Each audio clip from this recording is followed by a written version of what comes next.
I did a video showing how an alleged threat actor got caught despite using VPNs and proxies to cover his tracks. The thing that gave him up was Windows telemetry. His own operating system had been quietly keeping notes on him and sending that data to Microsoft. Now, I don't run Windows as my daily driver, but that story stuck with me because so many people do. And it made me curious. How much is a fresh copy of Windows calling out on its own by default before anyone has touched it? So I decided to catch it in act. I loaded a fresh Windows into a Proxmox VM, set up a local account, set up some packet capture, and I'm going to show you how you can do this too and walk you through all the steps so you can really monitor any operating system with Proxmox. Let's get started. This fresh load of Windows 11 has an ID number of 166. That'll be important in a moment, but let's take a quick look at the networking. We have network device net 0. We click edit. It's attached to VMBR0, which is the bridge, has a VLAN tag of 1337. It doesn't matter if it does or does not have a VLAN tag. I have it on here because my lab VLAN is 1337. Now, if we go here over to the command line and I type IP-link pipe grep tap 166I0, what this is going to do is look for that interface, which doesn't exist. What happens when you start a VM in Proxmox, it's going to build that interface. So we click start, it's starting up now. We go back over here, just up arrow, and now we can see this interface is up and running. Now, built into Proxmox is tcpdump. So we can use tcpdump to attach to this interface and dump out any traffic that it's got coming across. So let's go ahead and do that. So the command is tcpdump tac-i and then the interface name, and you can see it's dumping out the information here. Now, of course, we can redirect this to a packet capture, but I want to actually get them lined up better because I can't run tcpdump until the interface exists. So I have a little script that'll do this for me. And you can find this over on GitHub. It's just a really simple VM packet capture. What it does is capture packets based on a VM ID. So we give it the VM ID, it starts the VM, and then immediately starts the packet capture at the same time, and we give it a name for the PCAP file that we want output. So let's go ahead and do that. First thing you need to do is stop the VM from running. So we're going to go ahead and shut this Windows instant down. We'll do a shutdown anyways. And you'll actually watch this crash because it loses the interface, so it can't do it anymore because that interface is now gone. So we can try to do this. You can see the interface is gone. If we do the IP link, interface is gone.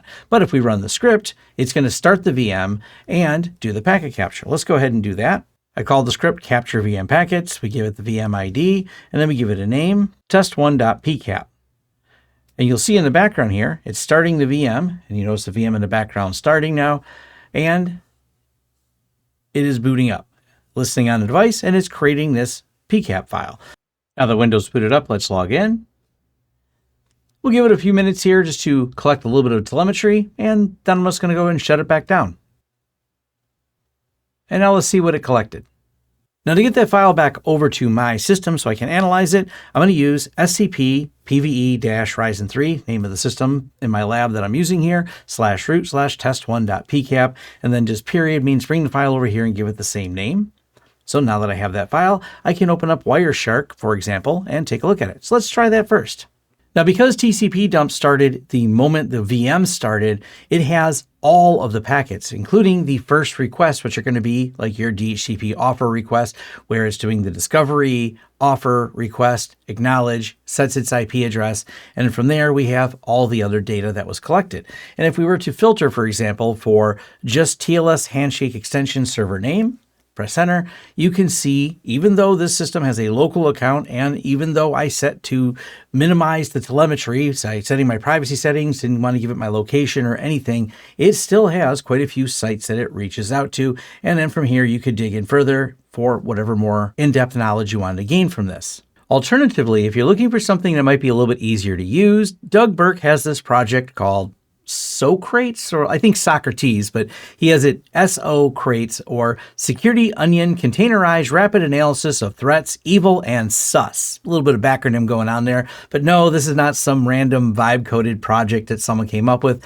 Doug Burk has a long history in the security world, being the creator of Security Onion. So Security Onion I've covered before, absolutely great tool. This is a pretty basic really easy to set up Docker container that parses PCAP files. So if you go over here to the Docker run, you're up and running relatively easy with a very straightforward Docker compose file. So it's no problem getting up and running. I don't need to cover much of that. What I do want to cover is what it looks like when you go through and upload a PCAP file. They also have sample logs and sample PCAP files and sample binary files you can pull in here as well. But let's go ahead and look at this test1 PCAP. I've already pulled it in here. And because it has Suricata built in, it lets us know whatever network alerts we have. So here's the network alert for the Suricata alert of ET info, Microsoft connection test, miscellaneous activity category. So as it pulls in these packets, it does the parsing and applying the rules. So you can get any alert information you may want out of it. We have the DHCP. We only have one in here because it was only booted up for a moment and only needed one request. We have 76 DNS queries. So here's a list of all the sites that it queried to, or more specifically, just any DNS query that was going out on the system. And I didn't even open Edge or Bing, but apparently it does that for you and starts reaching out right away. It also, if you go here back to the top, we can look at HTTP requests, quick requests, or TLS requests, and it's giving us the flow information as well. And for any of these that you want to click on and look a little further, it does expand out, giving the details and a ASCII transcript or hex dump, walking through each piece of the packets in case you want to look deeper into any of them. Now, two last things I want to address. First, the shirt I'm wearing is from the EFF. This was a apparently controversial shirt to wear when you're talking about privacy to some people in the comments on the other video, but I am a longtime supporter of the EFF, and if you have some extra dollars to donate and you want to know how to help protect your privacy, I would recommend donating to them as well. And hey, sometimes they have some cool shirts you can get. Second, I don't know how to fix Windows telemetry problems. This was another question that came up a lot of, well, how do I block all of these? And the real challenge is, and even though I'm sure there's probably a ton of things out there that would suggest you could block this or block that, the reality is each update that comes from Windows may undo those settings. So it's kind of a cat and mouse game, and the best way to win that game is not to play it.